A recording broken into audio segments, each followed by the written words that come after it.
Hey folks, Zach Osterman here, IU Insider, Indianapolis Star. It is Monday, August 26th, 2024. It is game week. The 2024 season is upon us. He is Mike Niziolek from the Bloomington Herald Times. As I said, I'm Zach Osterman from the Indianapolis Star. This is Mind Your Banners, obviously the first Mind Your Banners of the new season. Mike, we're going to start with the biggest picture possible. I'm dropping this on you now. You said you hadn't seen it yet. I want your live reaction to the tie-breaking procedures for the 2024 Discover Big Ten Championship game. Are you ready? I am ready. All right, I'm going to read these to you as it stands. If two teams are tied in the Big Ten standings, conference games only, the following steps will be taken until a determination is made. Number one, the tied teams will be compared based on the head-to-head matchup, if applicable, during the regular season. Number two, tied teams will be compared based on record against all common conference opponents. Simple so far. Number three, tied teams will be compared based on record against common opponents with the best conference record and proceeding through the common conference opponents based on their order of finish within the conference standings, which obviously will confuse someone, but it more or less makes sense. Number four, tied teams will be compared based on the best cumulative conference winning percentage of all conference opponents. How could we possibly need to go past four? But we keep going. Number five, the representative will be chosen by the highest ranking by Sports Source Analytics team rating score metric following the regular season. That's five. Here's the pièce de résistance. Number six, the representative will be chosen by random draw among the tied teams conducted by commissioner or designee. So here's my question. They're leaving it open for not just one draw, like a single draw. It's like multiple teams in the hat. Yeah. So okay, here's some important questions. Number one, where's the draw held? Is this a Friday Night Lights scenario where they all meet at a truck stop somewhere in West Texas? Or is it at the Big Ten office? Do they go to Lucas Oil Stadium? Number two, it says conducted by commissioner or designee. Designee, yeah. So could we get a celebrity situation here? Pitbull. Like the 2024 Discover Big Ten Championship game draw featuring Billy Baldwin. Like, could that happen? I think it's very possible. So what's this analytic company? I don't know. I've never heard of them. And honestly, like that shocked me until I got to number six. And I was just like, I kind of need this to happen. Like, I need the Big Ten championship game to be decided. And we'll get like the Bill Simmons. It was Bill Simmons who said the frozen envelopes. Was he the one that came up with the frozen NBA draft envelope? But this analytic company, do they have their own private ranking? Like, does the Big Ten keep track? Like, is it their data firm that they're keeping track of the rankings? What if they're the designee? That's true. Very strange. Deep. A lot of options. I mean, I'm just trying to imagine the chaos scenarios that would get us to 5 and 6. And I'm trying to imagine getting to 5 and Sports Source Analytics coming back and saying, sorry, we just still tie. With the 4 computer, teams. With we calculated pi to 14 decimals, and we just can't separate these 3 teams. All right, let's talk about IU football. We talked to Curt Cignetti today, his first game week press conference of the 2024 season. Not insanely revelatory. I thought there were some interesting things he talked about. I asked him about sort of his thought process around handling red shirts, and he basically just came out and said, with all the experienced transfers we have, I don't think freshmen are going to play a ton. I think you worded that differently. What? You didn't say the word redshirt. You just said, will freshmen have an opportunity to play? Well, no. I said, how do you handle the redshirt question? Because of because coaches will look at it like some guys just won't redshirt. Some guys, they'll play 4 games. Some guys, they'll play them a couple games and see if they want to keep them playing or if they're just going to. Yeah, I didn't hear you say redshirt because I just thought you asked, will there be opportunities for freshmen? No, I was asking about the red shirt. Either way, he took it. He dismissed that and just said it was like, no, there's no. Yeah, he was just like, we have a lot of experienced transfers, so I don't really anticipate many freshmen playing.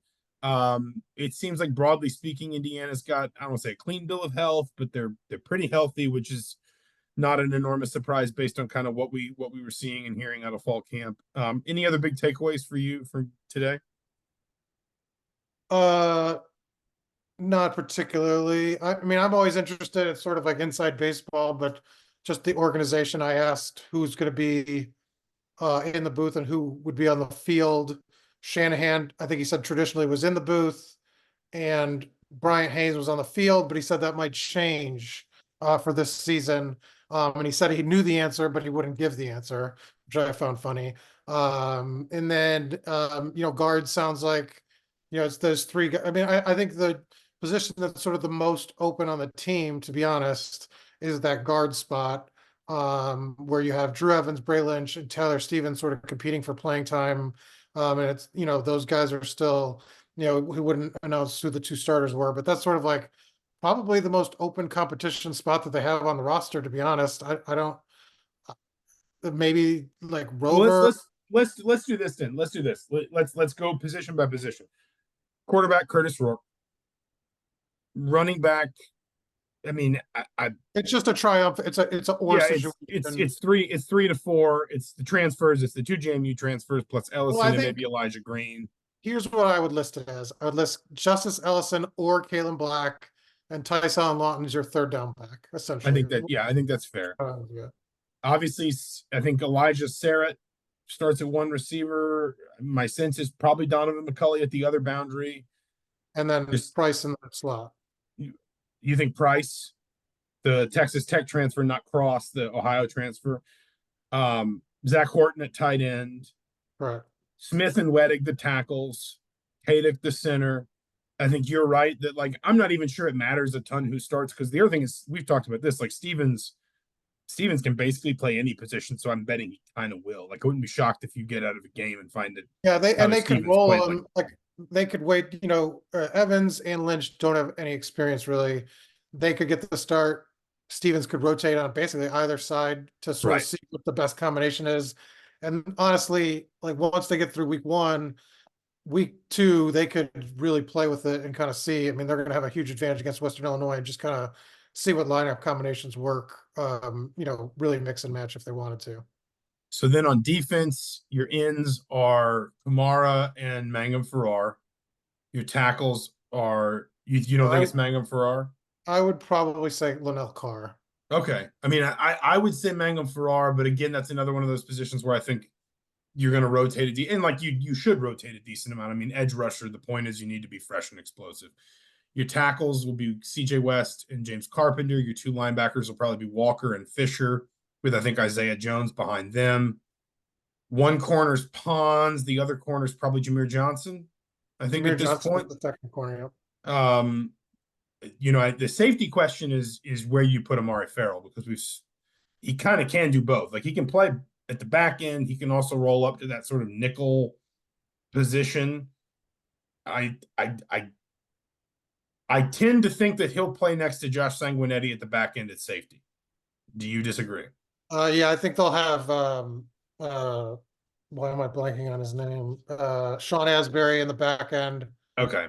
With Sanguinetti, and then Farrell at that sort of like rover spot. Yeah.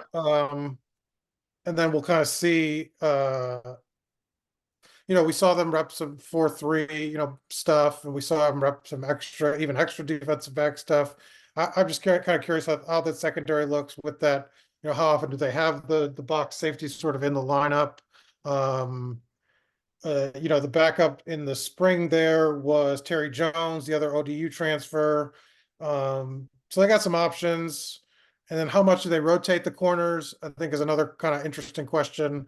Do they, I mean, I would assume with Pons that they leave him in there a pretty substantial amount of stats, but how, Jamari Sharp was at the first team in the spring game.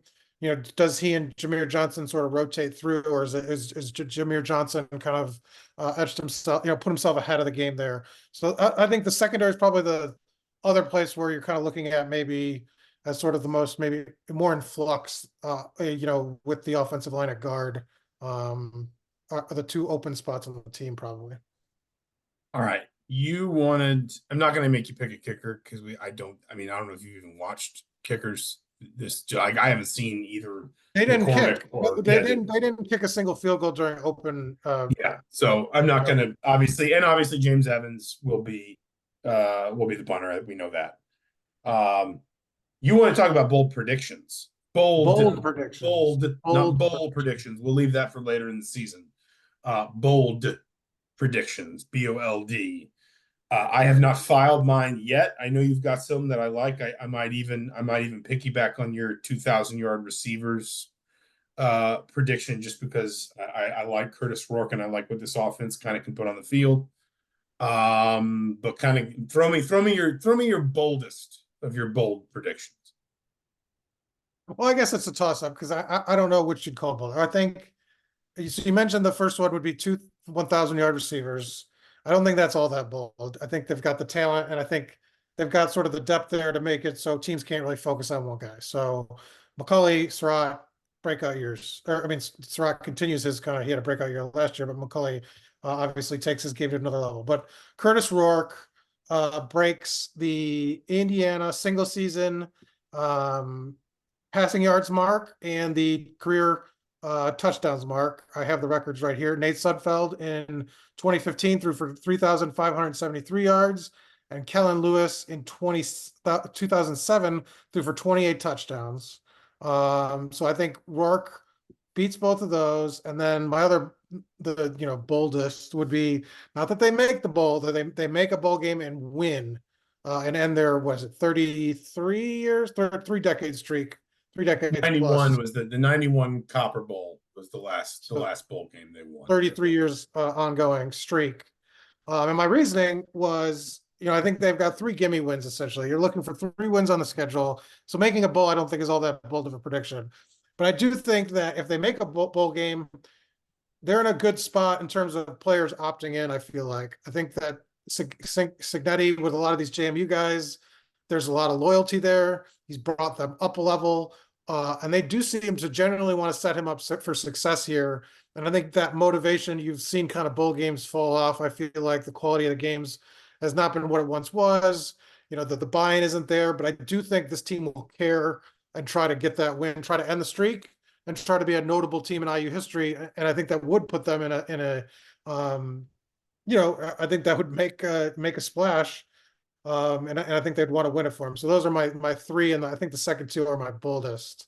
But although I think your boldest is the 1,000-yard receiver one, and the reason why, and I double checked this to make sure before I said this out loud on the record. Indiana only has 7,000-yard seasons ever. It has never had 2,000-yard receivers in the same season. And this is not a program that's been shy about throwing the football. Not necessarily. 2019 was the last one. Was it Wap? Is that his Wap first? Fillier, yeah. Yeah. You don't know Wap Fillier? I did not, no. His first name is D'Angelo, but when he was a kid, he loved going to Burger King, so his dad started calling him Whopper. That's a great, but they shortened it to Wap. Yeah, they shortened it to That's Wap. even better. Yeah. Yeah. They purposely try to get him 1,000 yards because he had 1,002. No, he was injured for a period of that season. He missed a couple games with, I think, a concussion. So I mean, like he had a couple games that year where he was really good. He was central to the game, the Michigan State game they lost, where Michael Penix set the program record for consecutive completions. He completed 20 passes in a row. And then the 1,000-yard receiver before that also had a good name, Simi Cobbs. He was on that now. So he was on the Sudfeld team that set the single season passing record with Ricky Jones, and they almost had 2 1,000. Yes, they did. They almost had 2, and they did have 2,000-yard rushers. That team was the first Big Ten team in 20 years since Eddie George's Ohio State to have a 3,000-yard passer, 2,000-yard rushers, and a 1,000-yard receiver. That was how good that was. Jordan Howard did that in only 9 games. That's pretty impressive. He transferred in from, we're just going down memory lane here. He transferred in from UAB. He was like a casualty of UAB shutting down football. Briefly. Yeah. And he came up to Indiana. He played the 1 year. He ran through an ankle injury for a lot of the season. And obviously he's not still in the NFL. He's only recently fallen out of the NFL. But anyway, that is why I think that is your boldest prediction, is just because you would increase by 2 a list that is only 7 total 1,000-yard receiving seasons. And JMU did it last year. So Sunbelt feels like a conference that's built more for that although the one thing I would say is Indiana doesn't play a lot of the teams that would slow the game down. Your Wisconsins, your Iowas, Indiana's probably going to play some games where the other team's going to try and turn it into a bit of a shootout too. The bowl, I mean, the bowl win prediction, I think, is just, I broadly agree with you about opt-outs. It's hard for me to just sort of peg, like, I generally think Indiana's going to a bowl as well. The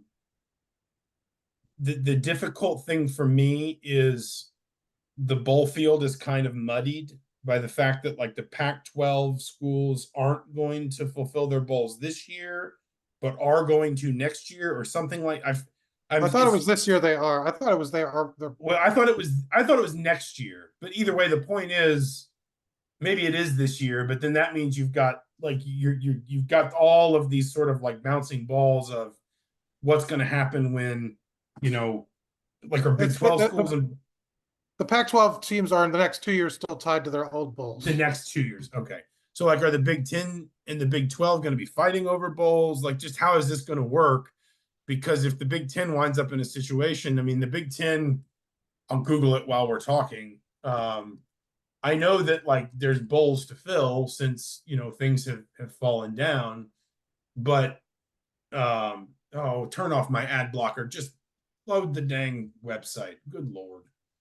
The Big 10 right now, if we set aside the playoff, the Big 10's only got 7 bowl tie-ins. Now, I think you can reasonably assume the Big 10 will get at least 2 teams in the playoff, maybe 3. So that gets you to 10. But they have 3, the 3 emergency bowl games too.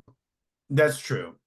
That, like, the Texas Bowl, isn't that one of them? And the Union Mortgage Home Mortgage Gasparilla Bowl, the 76 Birmingham Bowl, and the Serve Pro First Responder Bowl. You've covered the Birmingham Bowl, haven't you? Not when it was the 76 Birmingham Bowl, but yes, I have covered the Birmingham Bowl. Yeah, that was a memorable Birmingham Bowl. That is a sad bowl game. I'm trying to think, because I haven't really thought too deeply. I guess I don't know if I'd go so far out on a limb as to say I think Indiana will win a bowl game, but I think, and this is an important distinction because I've seen Indiana bowl seasons that didn't end this way, I think Indiana will have a winning record, which is to say I think Indiana will win at least 7 games in the regular season. And they've only done that once since 2007. Well, I guess twice if you count the COVID year. In a normal season, a full season, they've only done that once since 2007. So that count as a bold prediction, or is that just your bold prediction? It's both. It's a bold prediction. All right. So give me 2 more then. 2 more. I think one is that Indiana winds up in the top 3, maybe the top 4. It's so hard for me to adjust, like, to the numbers when there's 18 teams. Maybe top 4 in the conference in sacks and tackles for loss. Bold. That's military. That's bold. I mean, you're playing in a conference with Michigan, Ohio State, Oregon, USC. I'm underwhelmed. This next one better be bold. I think that's it. I think that's all I got right now. You've got 2, so you did not do your homework. No, I didn't. You didn't tell me this was going to be part of the podcast. I was excited to read the Big 10 tiebreakers. That's all the work. So, but at JMU minus the COVID year, the average numbers for a quarterback under Curt Cignetti: 3,394 yards, 33 touchdowns, 68% completion percentage. Yeah. Those would be like all-time, Yeah, those would all be. The completion percentage would be the only one that I think wouldn't be a program record. Well, the yards would be just shy of it, but I mean, it would be like in the top. I think they've only had 3 quarterbacks in program history to throw for 3,000 yards. Indiana. 4. 3. Nope. 4. Sudfeld, Lego, Ben Chappell, Kellen Lewis. What? Oh, did he want to do it twice? What? No, hold on. No, Sudfeld did it in 15. Richard Lego did it in 16. Ben Chappell did it in 2010. Kellen Lewis did it in 2007. So there you go. I just miscount. I guess. Yeah. Look at that. Look at who didn't do their homework correctly. I guess I didn't. I believe. Ben Chappell had 2,941 yards. In 2009. In 2010, he had 3,295. Why didn't he show up on this list? Because, I don't know, because you made a bad list. Completion, yeah, single season completion percentage, Michael Penix 68.8%. That, I mean, I don't know if we count that. He only had 160 attempts. That was 19 when he got hurt. Peyton Ramsey that same season on 300 attempts completed 68% of his passes. So like that, those numbers would all fall right in this sort of like greatest single season passing performance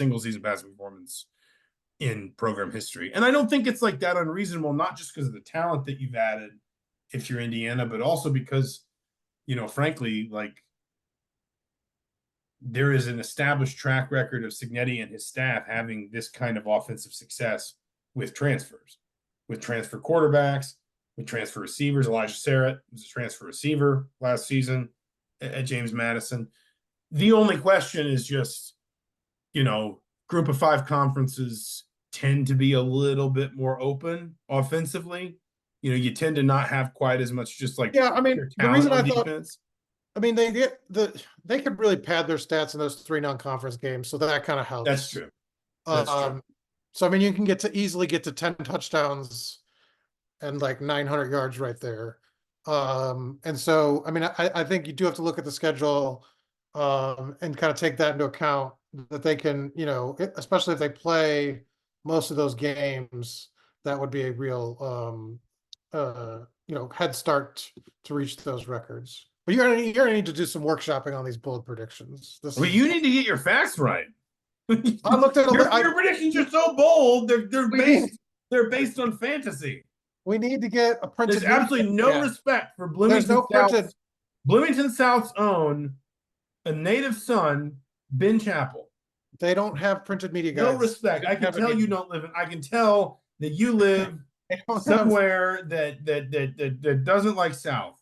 Like I'll fire. You know what? That's fine. I'm firing my research department. The researcher is gone.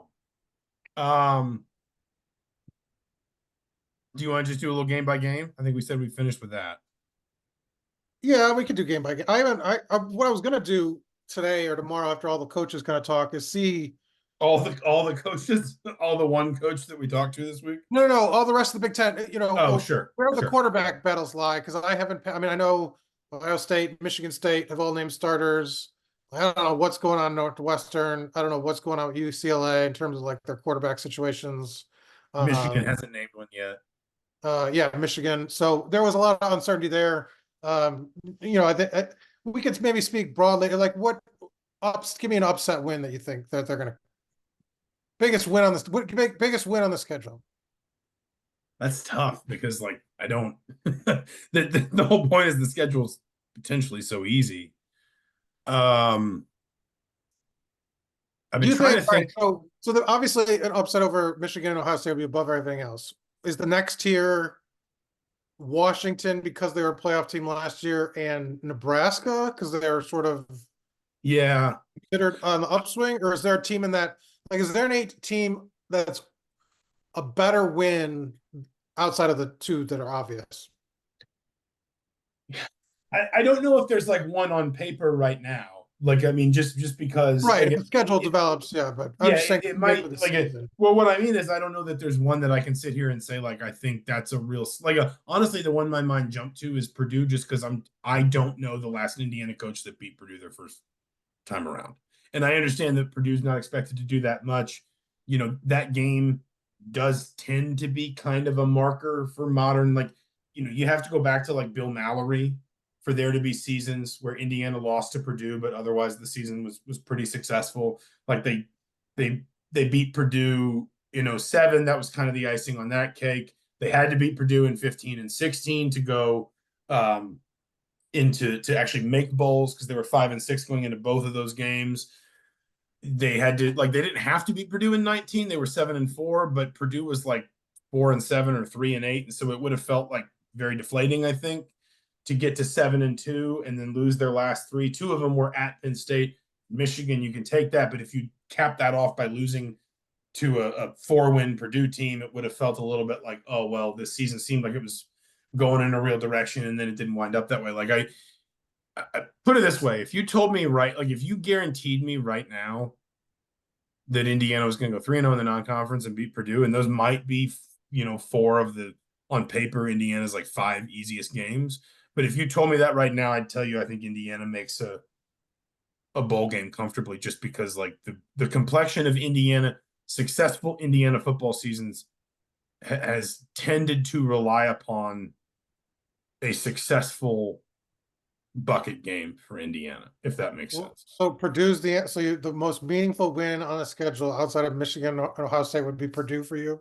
I'd also be curious about Michigan State because I like Jonathan Smith as a coach. And I know they took a ton of transfers and it may take them a while. And obviously things have not really been right there for a while, sort of, the end of D'Antonio's, tenure and then kind of what came after that. But that's also a trophy game.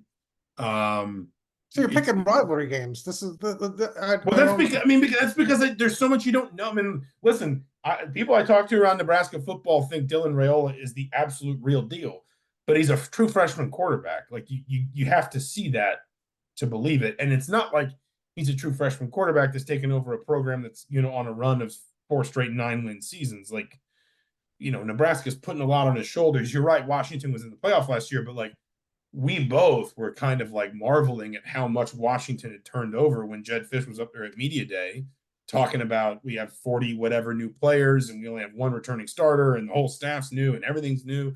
Like and the whole point is like, this is why people believe in Indiana as a possibility this year, is that the schedule is as of right now, and we'll see where it goes, but as of right now, the schedule is incredibly forgiving.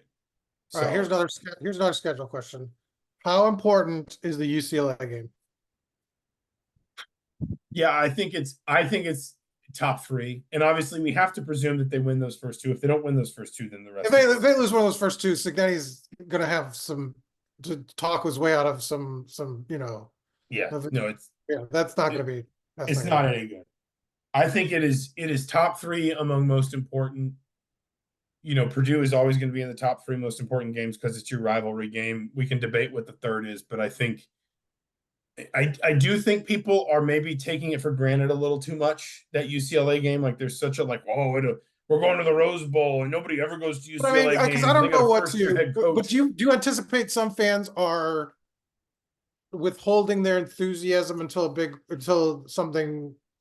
No, and that's why I think the UCLA game is being taken a little bit for granted, is because I think almost there's not enough respect being paid to the idea that that's going to be a challenging game and that Indiana's going to have to go. Maybe it's not. Maybe Indiana wins 41-10. I don't know, but I just think I think there is an extent to which, at least as I have perceived, and this is anecdotal, when I'm talking to like people I know, fans, friends who are fans, whatever, I just kind of get the sense that there's almost sort of this, like, there's this assumption that Indiana will win at least one of those first 2 Big Ten games, UCLA or Maryland. And I think they will win one of the 2, but I don't think a team that's won 3 Big Ten games in the last 3 seasons and has a brand new coach and a roster that's been turned over by more than 50% and a whole new staff bar one offensive line coach can assume anything. Like, I think it's all got to be earned. Now,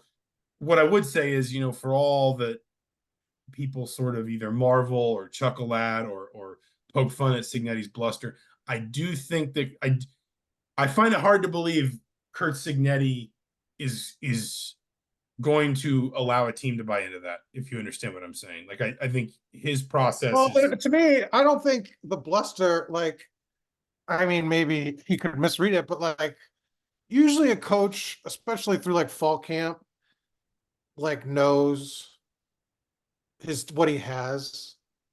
And Cignetti has not once downplayed sort of expectations or sort of hit what his expectations are, or pumped the brakes and been like, we got some issues. He keeps saying we have to earn it and win. And, that message has been the same, but the tone of it hasn't changed, where it's not like he saw his team in fall camp and was like, oh boy, I've got some issues. You know what I'm saying? I don't think I think the bluster would have disappeared a little bit. If he doesn't believe that he's capable of getting these wins. You know what I'm saying? No, I agree. My point is more that I don't think a coach who's had the success that he's had doesn't have a process for making sure that his players aren't getting complacent. essentially, the way that I think. I don't think they will. I mean, I can't imagine that they would 3 games into the season with all these guys that have everything to prove, and Maybe, yeah. And that's kind of the other part of this too, is what you lose when you have one of the many things you lose when you have a roster that's turned over so completely is you lose any sense of like what you think you might know about a player's mentality. You know what I mean? Like I remember that 2021 team, and about halfway through that season, just thinking like, I just don't know if these guys have it in them to go to the well one more time when suddenly like the Did you job predict? isn't. Did you predict were your bold predictions that year a downturn? Did you have that right? I think no. Well, it's funny because there was a perception that like Indiana fans thought Indiana was going to like win the Big Ten, and I said that every Indiana fan I knew would just be thrilled with like another 8-4 season, just like bowl game, consolidate, maybe finally win that bowl game so you get that streak off your back, whatever. Like just about every Indiana fan I talked to would have been like, if you tell me like 8 wins and we win the Music City Bowl, like that's a great year. And then but I was at like Big Ten Media Day and people were saying, oh, I feel like Indiana's getting out over their skis talking about winning the Big Ten. I was like, I mean, listen, the players can have the ambition that they have. I don't think that's what fans expect. Nobody saw 2-10 coming. I mean, nobody saw just how hapless that team became. And obviously injuries were a big part of that. But no, my bold prediction was not that Indiana would have 4 different quarterbacks injured and wind up starting Grant Grimmel in the bucket game. That did not make it on the list for me. Well, I guess keys. I mean, we don't not to this game, but just keys in general to this year. I think we've talked about it, but the big one for me is like health along the line of scrimmage. They just don't have they don't have a lot of depth on either side, especially with Kidwell injured now. The flip side is if they can stay healthy, they can develop some, because you can take, some of your younger players, particularly on the defensive line, but offensive line too. You can sprinkle them in a little bit and you can kind of control how much you expose them, let them get some snaps, let a guy play more snaps in a game like Western Illinois without asking too much of him, then pull him kind of out of the line of fire for a couple of weeks, let him learn, let him physically recover, because it's probably a little more demanding on like a redshirt freshman than on a junior or senior. So you can develop some depth behind your most experienced players if you can stay healthy. I don't think you're going to be able to develop depth it goes without saying, but I think you don't just lose depth if you have to throw some of these young players into the deep end too soon. I think you also stifle their development in a lot of cases. And that's I think his answer was telling, because I think one of the spots where you're closest to having to play freshmen is that offensive line. Yeah. And when he's like, there's no path to playing time.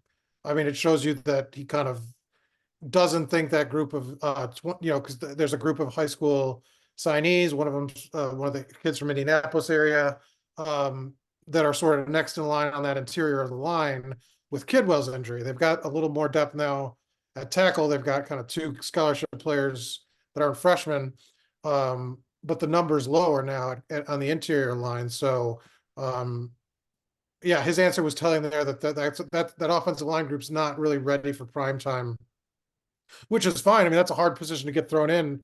You want to have the luxury of being able to hold them back. And I agree with you. I think staying healthy on the offensive line and Rourke, I think, I think Taven can come in and be a capable backup, but I think if you're trying to aim for the success that they want, you need to stay healthy at quarterback, which, like you've mentioned, 2018 was the last season that they had a healthy quarterback for all. Yeah, 12. yeah. Peyton Ramsey started all 12 in that season. Yeah, so that's a long time without making through a season. Not just with 1-2 quarterbacks playing, but they've had 3 and 4 playing a couple of those seasons. All right. I guess let's prompt just final record. What do you think they'll be? 7-5, or is that enough? So that's regular season. So I go 8-5. 8-5. I think I'll go 8-5 too. We agreed. So that means they're this is a concerning lack of skepticism of IU football Normally I'm But like, I think they might be. doesn't it feel like, so you got Ohio State, obviously Michigan are your losses. Doesn't it feel like the 3 losses could be like anybody except really Western Illinois, but anybody at the Big Ten on the schedule? Those 3 losses could come from any of those teams. Yeah, Like they're yeah, all coin flip games, like all yeah. of them. No, it's, I mean, like they're it feels like they're gonna just wind up stuck in